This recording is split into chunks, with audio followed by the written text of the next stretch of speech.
I'm just waiting. I think my timer went. There, come on. There we go. All right, I'm Russ of Colorado States, joined by Susie. How are you? I'm doing really well. We were at a concert last night, so I'm a little tired, but I'm pretty happy. I'm jazzed to be doing this and to be talking to you. When did you first get into Dark Shadows?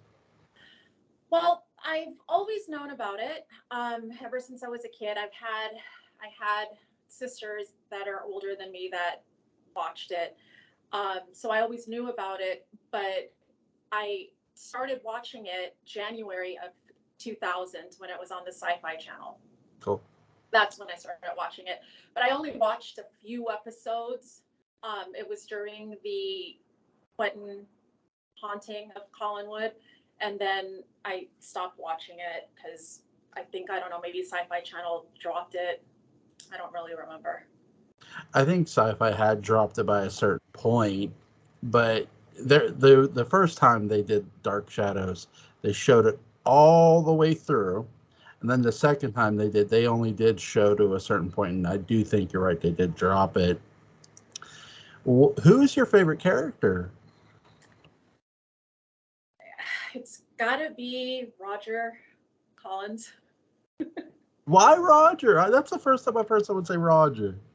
Well, I don't know. I mean, he's really funny.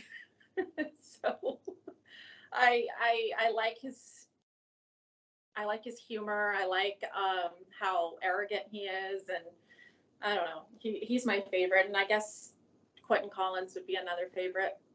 There's so many, like, when you watch the behind the scenes on the Coffin box set, like the cast talks about Lewis Edmonds, how he and Alexander Moltke says about how he would make he would make you laugh. Oh yeah. And then he'd laugh. Then he'd go. But when the cameras were on, he'd go from laughing to in his character in a snap of a finger, which is really interesting. I like hearing that because you're right. There's times he was funny. I like when David Hennessy as David and Amy are burying like the chest during the Quentin arc. Roger salutes the Yeah. like, what are you? Why are you saluting them? Like, shouldn't you be questioning them? But Yeah. it's so funny though. What did you think of that scene? Well, I think, yeah, it's why did he do that? But I'm thinking at the time, like he's already seen so much that yeah. Roger, Roger's like, I've been there, I've done that. It's no big deal. Exactly. It's like once your son removes the bleeder valve from your car, Yeah. it's all downhill, right? Exactly. Yes, yes. Oh god, Roger.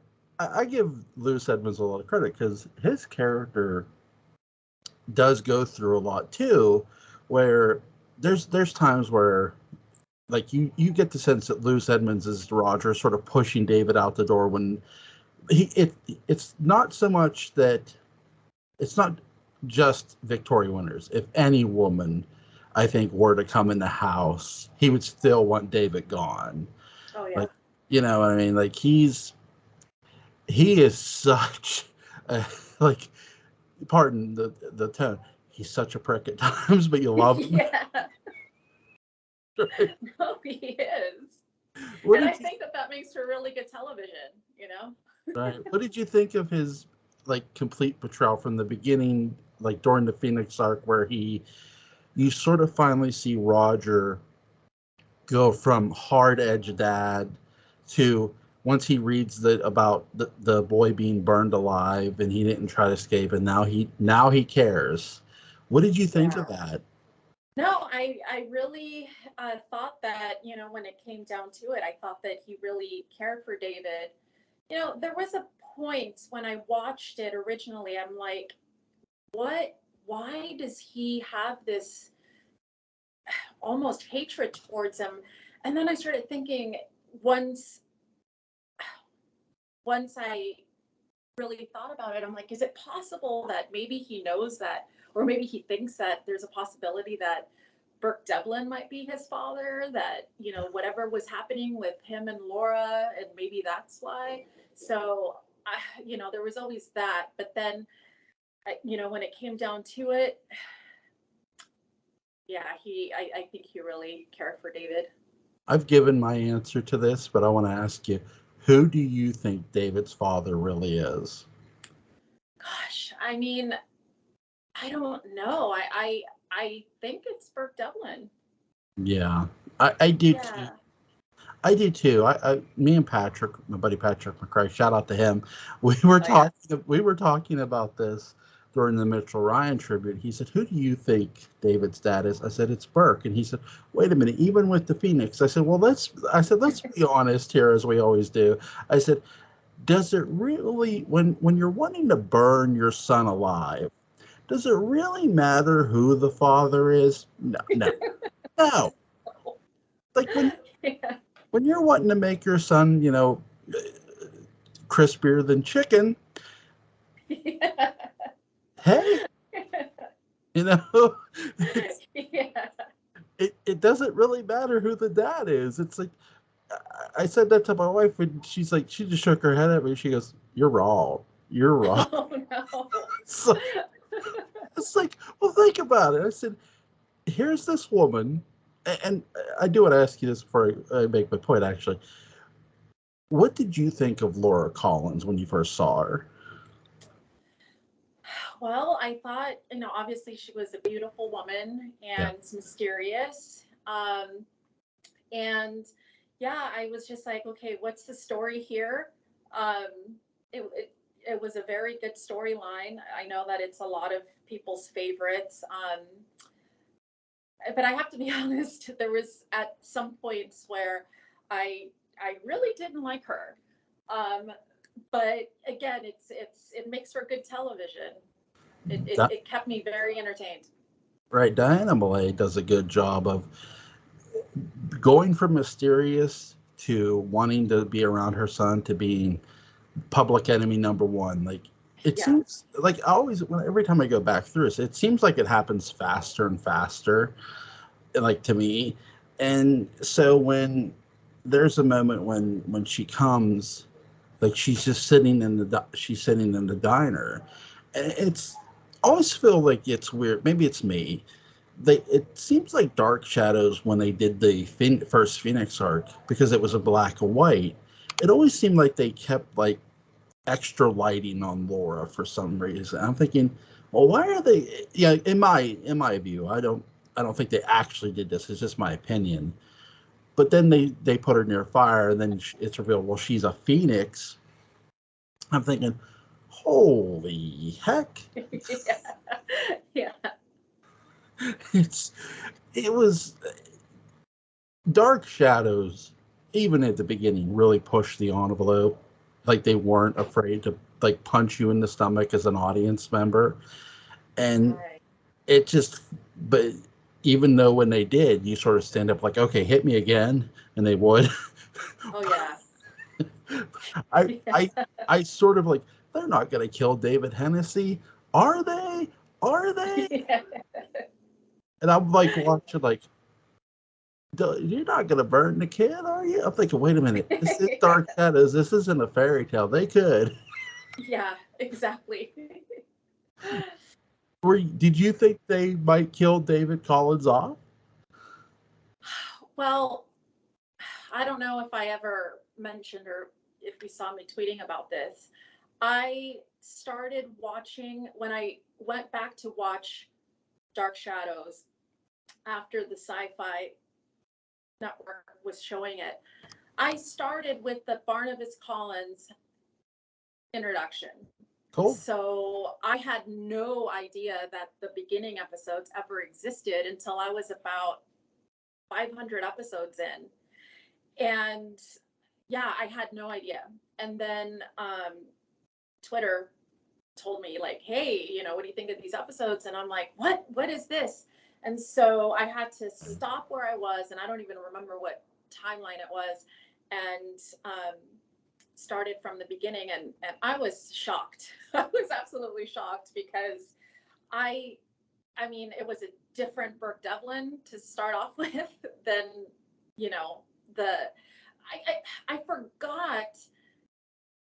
I don't know. It's kind of a blur. I had already been used to the other actor that played Burke Devlin, and so I had forgotten that at the beginning when I first started the series that it was someone else, and I'm like, I was just so confused at first, but yeah, I knew that they weren't going to kill him off because I had seen already what happened after. So I like that. What did what did you think of John Carlin, Willie Loomis, and him and Jonathan Fritz chemistry as Willie and Barnabas? I really, I really dug it because he was obviously afraid of him, but Yeah. he was also so loyal, and I really liked the chemistry between them. Yeah, there was one of my favorite scenes is Willie and Barnabas is after you hear they've spread the rumor that Maggie's dead. And now as an audience we know she's not, but they don't know. Willie and Barnabas don't know. I mean, up until this point you've seen Willie beaten like without hesitation. And he's pulling his best Jiminy Cricket I've ever seen. He's all but on Barnabas's shoulder, and he's like, "We killed that girl, Barnabas. We killed her." And I'm waiting for him to turn around and just floor him. Yeah.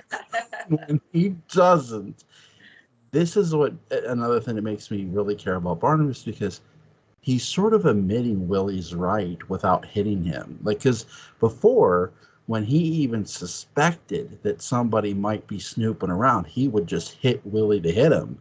And Right. now here it's like, well, wait a second. You know he's right. And it was really intriguing to me. What did you think of that? Yeah, I mean, I have to, I'll have to think about that. There were a lot of scenes with the two of them that I really liked. I'm sorry that I'm a bit nervous. I No, mean, not at all. going into this, I'm like, oh my gosh, you're like the Dark Shadows encyclopedia. You know about Dark Shadows like at 100%. I'm like 10% at best. You're fine. You're fine. You don't have to be nervous. Just have fun. But what's the sorry, what was your favorite Joan Bennett moment as Elizabeth? Or do you have one? My favorite moment, I probably her standing up to Jason McGuire. I Yeah. would say that was a really good moment. And yeah, I mean, she was so great, just so lovely. Did you think that because Carolyn has Roger's gun in her purse and she has it pointed right at Jason, did you think that Carolyn was going to shoot Jason? Oh, I really did. Right. It was one of those, where I'm like, wow, I'm jumping like, up on the couch. I'm just like Carolyn's going to cap Jason. Yeah. He's going to get a bullet in the back here. I Yeah. really like because we've seen it's really interesting how Dark Shadows has always set up Roger's revolver even in the beginning because you knew it was in the drawer, but it's also shown when James Hall is Willie Loomis is harassing Carolyn and she gets Roger's gun and points at him. She goes, "I'll shoot you," Oh and yeah. like Nancy Barrett is selling it like an artist, like you believe her. And so they're sort of, to me, they're sort of teasing that there that something may happen with this gun. Not necessarily that it will, which is interesting. And so when the gun's in the purse later at the wedding, much later on, when 'cause by this time, obviously, John Carlin is taken over, obviously, as Willie Loomis, and Barnabas is. I love how Barnabas is not at the wedding. I know. Like, who here is not here? It's sort of like, instead of "Where's Waldo," "Where's Barnabas?" Nowhere to be found, right? Yeah. That's what like, I always pause this, and I'm like, I look at my, I'm like, "Hey, hon, who's not here?" She goes, "Barnabas." It's like, I'm like, I wonder what would have happened if Barnabas would have been able to been there. Oh my gosh. It's like, does he sort of look at, because I think Barnabas would have been the one person who would have noticed Carolyn's hand in the purse. Like, Yeah. what are you doing there? Yeah. But I like how they don't have him there, and you have Anthony George by this time is playing Burke Devlin, Right. and he's at the wedding. You have Nancy Barrett, Victoria Winters, who knows Elizabeth's secret about Paul Stoddard, because Elizabeth thinks she killed him. Did you think that Elizabeth was right that she did kill him?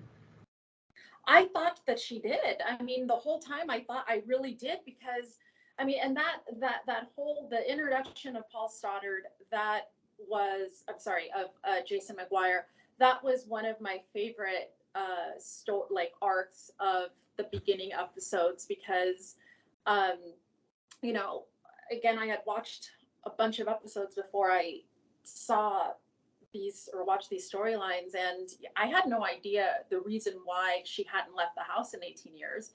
And now we know why she hadn't left the house in 18 years, because she thought that the body was in the basement, Yeah. right? So, yeah, I really like that. And and I also noticed that Carolyn was starting to rebel a lot, and her breaking things off with Joe Haskell, and then wanting to be with Burke Devlin, who was a bad person as far as the Collins were concerned, her wanting to be with him. And then this whole thing happens with Jason McGuire, and now she's gonna marry Buzz Hackett. And that was that. I mean, that whole thing was so freaking awesome. I freaking love that. He's such a rebel, right? This is Yes. this is Willie Loomis 1,000 times more. Yes.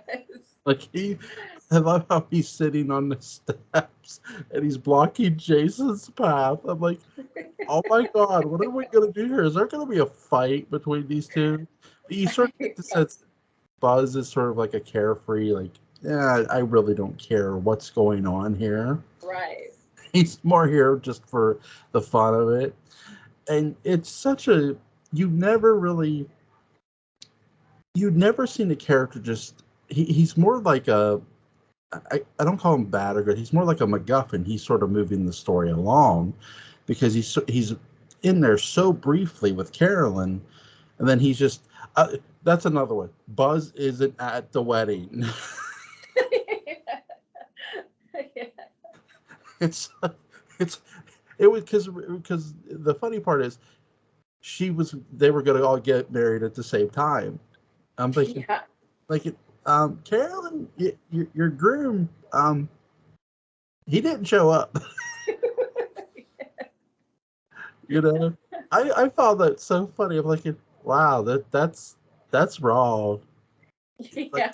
it would have looked worse. Like, if she would have wore a wedding dress, if Carolyn would have actually wore a wedding dress, and he no shows, that I would have rolled. I would have laughed. There were some scenes where she just kept wanting to party, and he's like, hey, calm down. So, I mean, she got even a little too wild for him. Right. Even she was sort of like becoming more wild a bit than he was, and I love how Joe calls her BS. Right Yeah. at Bluewell, he's like, if you really want to marry, if you're in love with him, then actually marry him, but don't just do it to hurt your mother. I love Joe Haskell. Really, I know a lot of people just look at Joe like, oh, he was just good old Joe, but there's times Joe grows a set of balls and Oh, lays absolutely. lays it out for you. He's sort of saying what the audience is sort of thinking, and it's really refreshing to have that character do that because no other character had said that to her. Not Victoria, not even Liz. Well, Liz really couldn't, I think, to a degree. But Joe saying that to her really, because they were friends even after their failed relationship. I do have a question for you. Why do you think? Because at the beginning, after like Carolyn's dating Joe because Joe is mom's choice, but she's sort of fighting that to a degree. Why do you think Carolyn just doesn't leave Collinsport without Joe, without Burke? Just leave. Why do you think she just doesn't leave? That is such a good question. And I don't think I've thought about that. I mean, maybe she doesn't leave because that's where she grew up. And I think that she knows that she'll eventually inherit Collinwood. Yeah. So that's probably why she hasn't left. And maybe too, she might be afraid. I mean, even though she's a tough gal, I don't think she's really ventured out much outside of Collinsport, really. Yeah. Yeah, I She don't think has so. that vulnerability to her. I agree with you. I think one of the big reasons too that it doesn't get mentioned, but you sort of get the sense when you're watching Nancy Barrett back at the beginning as Carolyn, she's talking to her mom. It's after Victoria's arrival. I think it's like the next episode. But she goes, I can't leave you in this house alone. That's the excuse for her not just taking off. But Elizabeth confirms Victoria is now here. She goes, but I won't be alone. And she's like, she came, like she's shocked. And she's like, heaven knew. She's going to need all the help she can get. I'm thinking now Carolyn doesn't have an excuse to just stay because of Victoria's arrival. But I kept thinking then when you're starting to sort of suspect something in the basement because even Victoria's been snooping around, which I love. But Yeah, we all know about Paul that we believe Paul's body is in the basement. Now Carolyn never knew that. Whether right. I think because it's been 18 years, she has watched her mom for this past 18 years. I think she's waiting for her father to come back through that door to confront him, really. Like and I love they sort of do this in a sense, not at Collinwood, but when she does see her dad, when Dennis Patrick, who played Jason, plays Paul's daughter, she does Yeah. confront him. She does like she like throws it in his face like you weren't there for my mother and stuff. And I love it because it's everything you sort of wanted it to be. What were your thoughts on all that? I'm sorry, I'm rambling on. No, no, no. I like to hear you talk. No, I, I really thought that. Well, first of all, that never even occurred to me that she's waiting for him to come back, and that's a really good point there, because that, like I said, that never occurred to me. But I think that, yeah, she confronting him, all of those scenes with them. I mean, I watching them. They were powerful scenes, and they were so sweet too. Um, Watching her express herself, I love that. She's another character that I really like to see. What did you think of the first appearance of Josette's ghost coming out of that portrait? Oh wow! I mean, I thought it was freaking awesome, especially because of the time period. Yeah. The special effect. I mean, even till this day, watching it, it's so eerie, and the music. Oh my gosh, that's another thing that I initially loved so much about this show is the music is so perfect.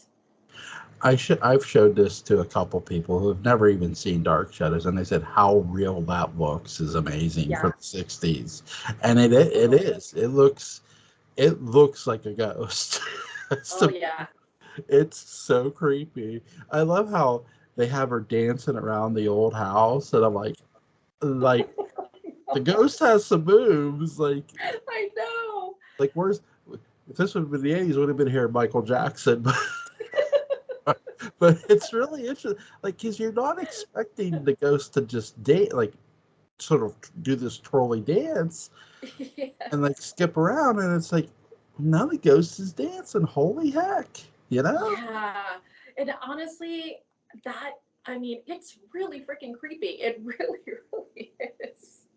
It is like you're just because when she walks out of the portrait, she's sort of looking around, and then she disappears, and then she's outside walking, and then she just breaks into this dance. It's like it's creepy, but it's sort of cool at the same time. Oh, absolutely. Yeah, yeah.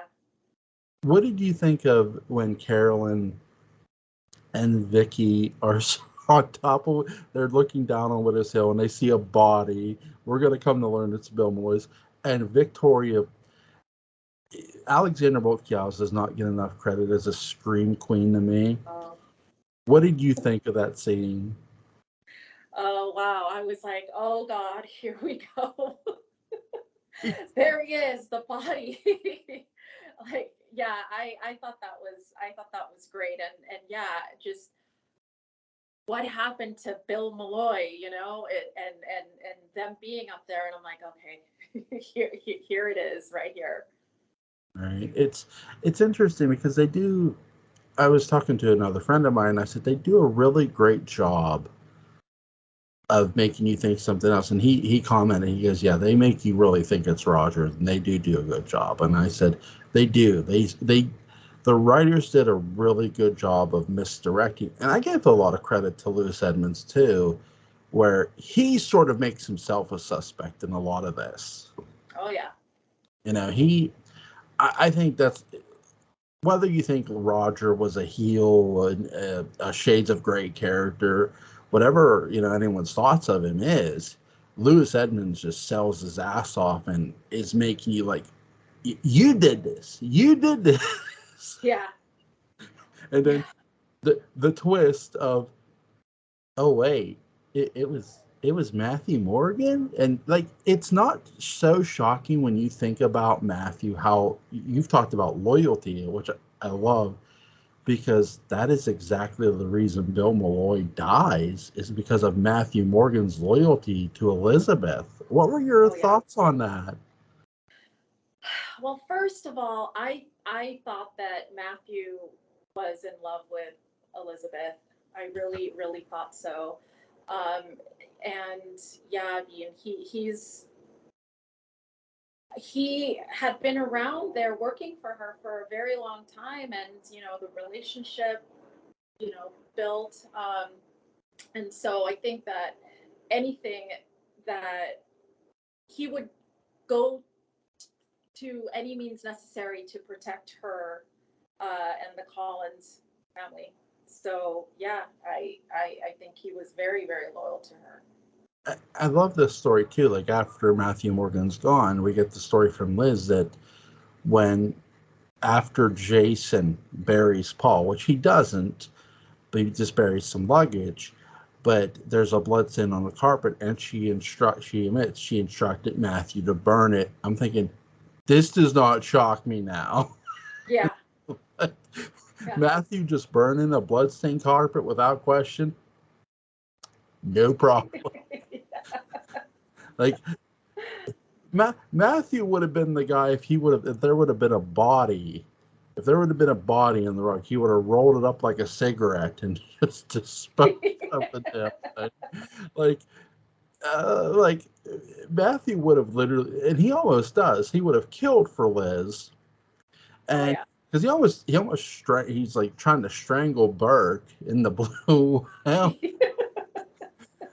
I'm like, damn, dude, like it ain't worth it. It ain't, No.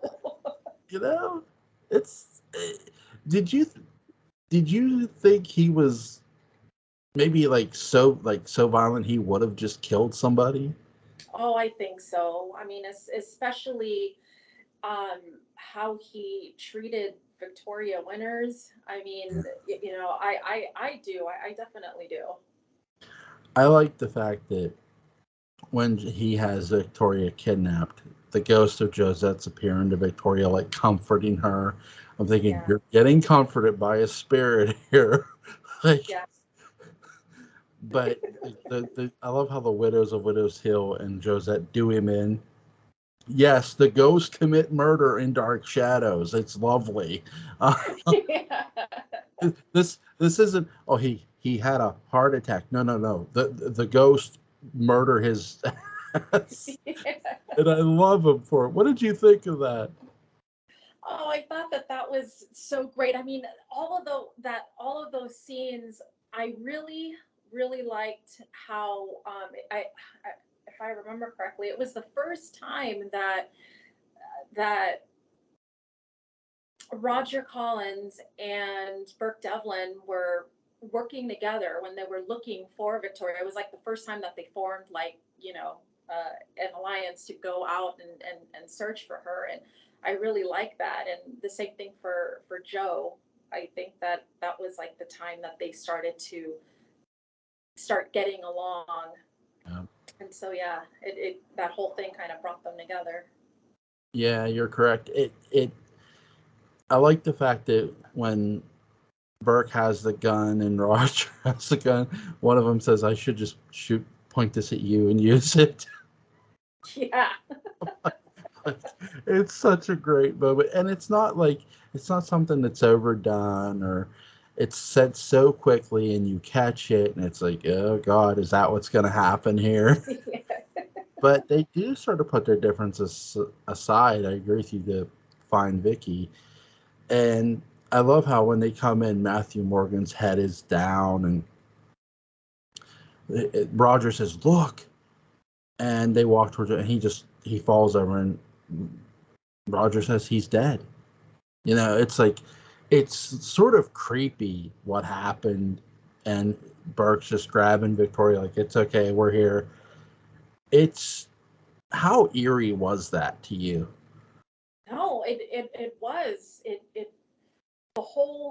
that whole scene was very well done, and it was very creepy. What did you think of when Willie Loomis is sort of searching for the family jewels, searching for the Naomi Collins legend of the jewels? And what did you think of? Did you suspect that it was going to be a vampire when you first watched it? No, I didn't. It's really neat to see the hand come out of the coffin because by the time I had watched Dark Shadows, I had seen Bela Lugosi, Christopher Lee, so it's like I knew what a vampire was, and but this was so different than any vampire I'd ever seen. You had never seen a vampire be so human, from my standpoint, and it was like he's like this gentleman, like gentleman 1 minute, and next minute he's like beat beating his servant. Yeah. What did you think of that? Was that to see a vampire sort of be cordial, really? Were you shocked by that? No, I was. I absolutely was because yeah, I mean, he's he's so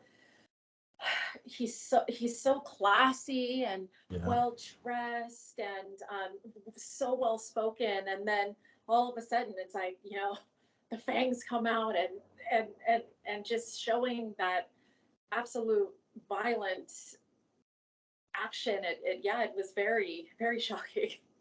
I like how when they first move into the old house, Barnabas just comes in. He's like all like owning the place, and he's like, "Well, aren't you gonna come in?" We're like, Yeah. like Willie's like slow, like lagging behind, like I don't want to be here. Sean Yeah. Carlin is so good at this, and just again, their interaction is amazing. But what did you think of Barnabas kidnapping Maggie Evans. Oh yeah, that was just that was a really good storyline. I thought that, well, for me, it was Maggie Evans was the that was Josette Collins, not Victoria Winters. So him, I mean, I certainly wasn't surprised, but I was, yeah, I mean, that was really good. Yeah, I think what a lot of people forget too is I don't think they were trying to say Victoria Winters was so much just that, because I think they originally, in the beginning episodes, there's a conversation between her and Elizabeth, between Victoria and Elizabeth, after the Matthew Morgan incident, where she says Josette came to help me, and she goes, "Well, I remember." Liz says about a woman in white helping her aunt or something, or grandmother. I forget exactly what she said, but she goes, "Well, maybe she helped me because I'm related to her." And now Liz says, "Well, that would make you Collins." But what we learn later is, well, no, it really wouldn't, because Josette Dupre. But it's interesting that they do that. They don't really pay it off. But I agree with you. Maggie, Catherine Lee Scott is Josette. Like, I agree with you. Like, to me, there's nobody else that could be Josette at that. I love God, I'm gonna kick myself for forgetting this actress's name, because I just talked about her last night. Joanna Goings. I loved Joanna Goings' performance as both characters, but there's something about Maggie Evans being in that white dress in the old house, coming down the steps. What did you think of that? Oh gosh. Again, I loved it. The music, the whole scene. I mean, the way that they had set it up, it was just, it was so beautiful. Right, because she's standing there looking around, and David sort of sees her. It's like, oh my God, like this, you really sort of believe, oh my God, Maggie is Josette. Oh, And absolutely. I mean, just great acting and great writing. My my favorite scene with her is when she's up in Josette's room, and you want to talk about sort of defining the character of Maggie and how powerful she was and is. She goes, "I'm Maggie Evans," and she slams the lid shut on the music box. I'm like, yes, yes, Yes. stick it to him. Tell that old man off. And then I'm thinking, oh yeah, he's a fan. Oh crap. Yeah. Like, I'm supporting Maggie, but at the same time, I'm like, oh yeah. Yes, absolutely. And it was so heartbreaking too, when Joe and her dad, Sam Evans, were downstairs, and she can hear them and she recognizes them, and like, I know is they sound familiar, and she wants to escape but can't. It was just it was very sad. It was very heartbreaking. It's great. I love the psychology of that too, because Yeah. Barnabas does it on purpose to make her listen. Like, he's sort of threatening them, sort of making her realize, I could kill them and not bat an eye. I think is what he's trying to do, but at the same time, they're sort of saying they're going to give up on her, and he's sort of wanting her to give up too. Right. Did you think he was actually going to ever kill Maggie? That is a really good question. I think that if it came down to it, he would, to Yeah, protect himself possibly, but I don't, other than that, I don't think he would have, yeah. unless he really, really had to. I don't think he would have either, because, like, to me, if it's just about turning her, then turn her. Like, Yeah. he Yeah. he could have just did it. And really, if it's just like, because she's when she's in the jail, when she's in the basement, and they finally like just put her there for good, he knows she's not going to accept him. So if it's just about just killing her, then do it. But he like finds every excuse. He's sort of talking himself out of it, in my view. So here, what's your thought on the introduction of Sarah Collins, the ghost of Sarah? Oh, I absolutely loved it, and um,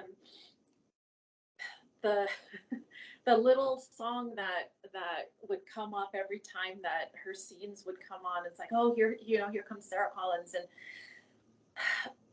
when they went back to when they had the seance and they went back to 1795, and we saw Sarah alive. Um, all of that, I absolutely loved it. That was one of my favorite things about Dark Shadows, is seeing Sarah alive, and then of course The heart.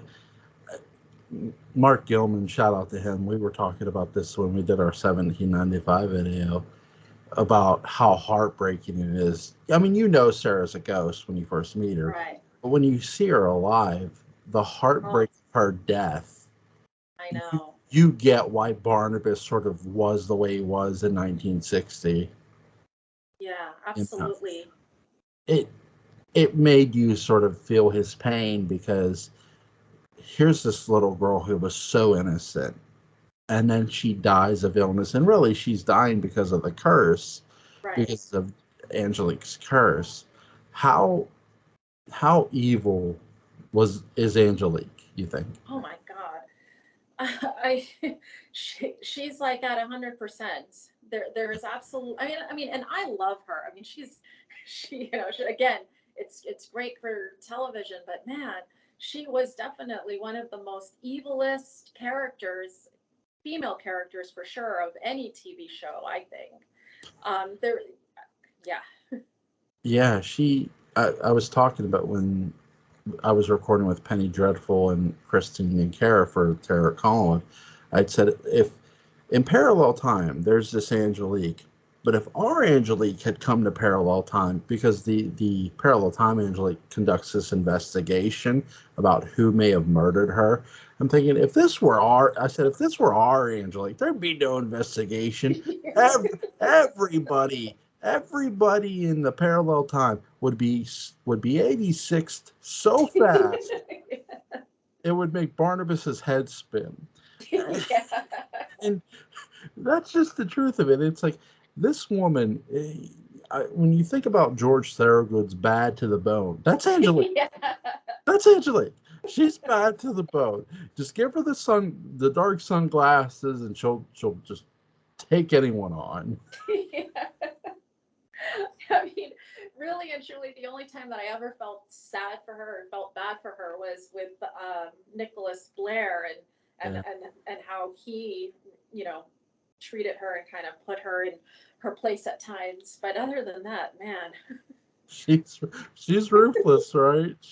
oh, 100%, yeah. Yeah, she's Laura Parker is to me the best television witch ever. She played the Oh, best yeah. witch ever. Amazing job. What did you think of the whole? Well, I do want to bring you back for the entire 1795 arc, but we won't totally get into that. But what did you think of Professor Elliott Stokes? Oh, I loved him. Oh, he was so great. And out of all of the characters that he played, the actor, that was my favorite. Yeah, I love. We had never seen that. We've seen Julia sort of stand up to Barnabas, but no one quite put Barnabas sort of in check or in his place the way Professor Stokes did. I love how Barnabas goes, well, I'd like to borrow your medallion for witches. And when Stokes comes in the old house, he goes, well, will you show me the medallion? He goes, sure. I'll show you the medallion as soon as you show me the witch. Yeah. And I'm like, Yeah. oh shit. Like nobody, and I mean nobody talked to Barnabas that way ever. And he just Right. like, hey, like in Stokes, I love Patrick has said this, and I agree. Information is power, knowledge is power. And it's like, here's Stokes. He's not stupid. He's very well educated. He knows you're wanting the medallion for something that involves witchcraft or involves a witch. So is there a witch? That's he's sort of asking that without asking, and it's so cool, right? Yes. I love when Amy comes and sees him for the first time, and she looks up at him and she says, "You're funny," and he's like, "What?" And she says, "I like you." It's so sweet. Oh, but yeah, he was great. There's this scene too where they're conducting a seance to find out what's going on with the whole ghost at Collinwood, and it's Carolyn, it's Vicky, I believe, and I believe it's what's his name, gosh, who Don Briscoe played, not Tim, oh god, Chris. Oh, Chris Jennings. Chris Jennings. I'm gonna kick myself when I'm done recording. But Chris Jennings, and when they hear the name Magda, Chris just erupts and stops it, and like he gets all upset. And Stokes gets like right in his face, and he's like, "I'm curious as to why you did that, Mr. Jennings." And I'm like, "Oh snap!" dude, Stokes could be intimidated. Oh yeah. Oh, absolutely. Oh goodness, I'm trying to think. I know we've covered a couple of things, a lot of ground. Um, I'm gonna go ahead and give you the floor. Is there something you want to specifically talk about? Go ahead. Um, well, not really. I mean, I when I had first gotten into Dark Shadows, one of the things that initially appealed to me was the clothes, the furniture. I love all anything that 60s and 70s. I love it. So that was what got me really interested. But then also listening to the music, I have the CD of Yeah. Robert Colbert. It's just so like, I mean, for me, it makes it every time that even just the beginning of Dark Shadows, when we play it in the house, it's like all of a sudden we know that things are starting to kind of mellow out. So no matter what kind of day I'm having, as soon as we put it on, it's like, okay, now it's that time. And it really has like this calming effect. And I mean, it's absolutely beautiful, and it's perfect for the series. I listen every time I'm writing a story. I listen to the Dark Shadows soundtrack on my Do computer. you really? I didn't know Yeah, that. yeah. That's So awesome. every time I'm writing a story, I'm listening to it. It's, it's so cool. Like Robert Colbert did a great job scoring it. What did you think of when the first time we meet Carolyn is at the Bluebell and she's dancing around? What did you Yeah. think of that? Oh, I was like, man, I want to be there. I want to like I want to hang out there. I want to hang out with that chick. Like I freaking absolutely love that. That was awesome. I love how like he's like getting angrier and angrier. Oh yeah. And then when a fight does break out, Burke like breaks it up, and no one's gonna mess with Burke Devlin. It's like, man, this dude's ready to throw down. Yeah. So, Yeah. it's I so love that. it's so cool. I'm trying to think, there was something else I was gonna ask you. Oh, what was it? Oh God, there was Oh, that's right. When they asked Joe to show the the parapsychologist, Dr. Peter Guffrey, where the grave is to dig. And then they want Joe to help dig up a grave, and he's like, "You want to help me? You want me to help you? What?" what, what did you think of that? I mean, I think, like you brought up before, everybody thinks of him as, good old Joe, innocent Joe. I mean, he no, I wouldn't have wanted him to do that. It was like at the time, I'm like, I totally felt for him, and I don't want him to do that. I'm like, Joe, you better be getting something out of this. Like, seriously, because you're dating Maggie Evans at this point. You're completely broken up with Carolyn. But I think where you really get Joe was Victoria was the ultimate female protagonist. Joe Haskell, he doesn't get enough credit for being the ultimate male protagonist at times, Oh yeah. because he's doing this for a right reason. He says, "I'll do it for your mother. If it's to honestly help your mother, I'll do it." And you really love him for this, even though it's sort of something shady, and we're going to condemn the hell out of Willie Slater on because he's doing it for the wrong reason. But you love Joe for this, right? Oh my gosh, absolutely. And he was definitely, I mean, he was so dreamy. I loved watching him on the show, and going one of my favorite probably my favorite episode is episode 213, where they're sitting at the Blue Whale and the music is playing in the background, and he talks, he's talking to Carolyn for the first time, really talking to her after they had broken up, and she admits to being in love with Burke Devlin while they were still together, and he's just sitting there and he's just listening to her, and it just made me love him even more.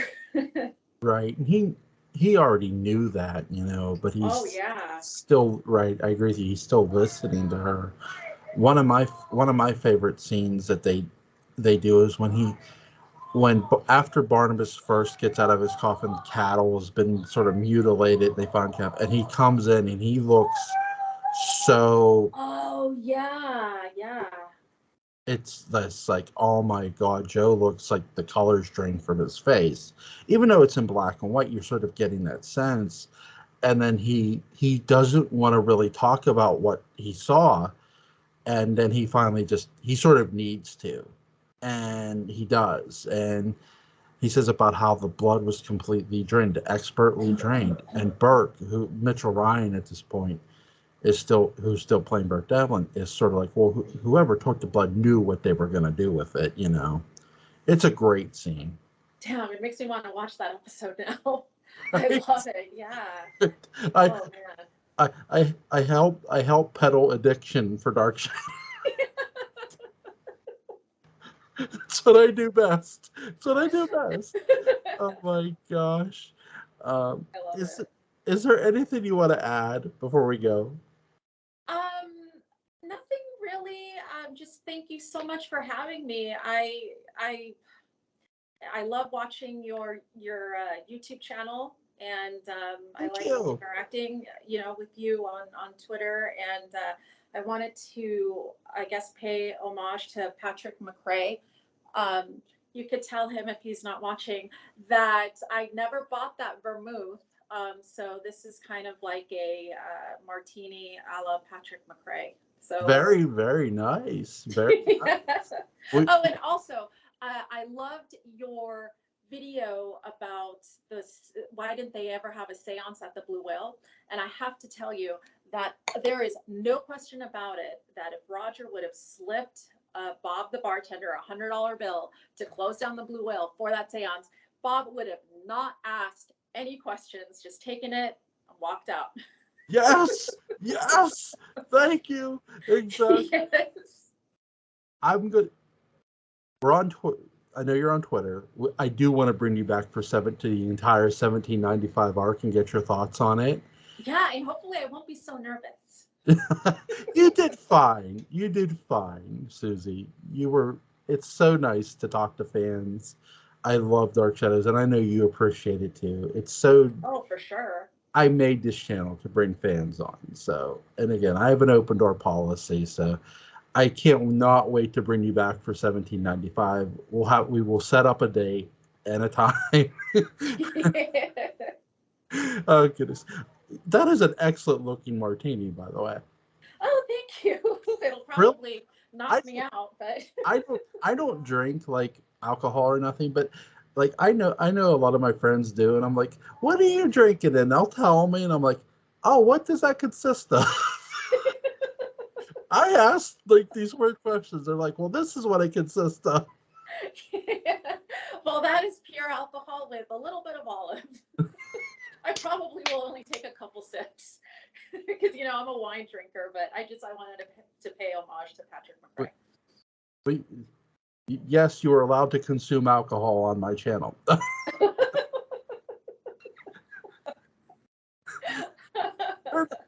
there are no real rules here. As long as you're here to talk Dark Shadows, it's okay.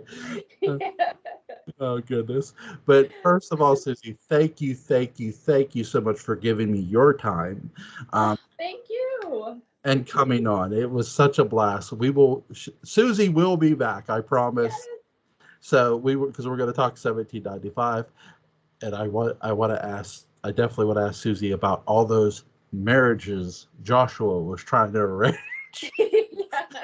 For sure. Again, thank you so much for coming on. You're welcome, and thank you. Thank you. You have a good night. You too. Bye. Bye.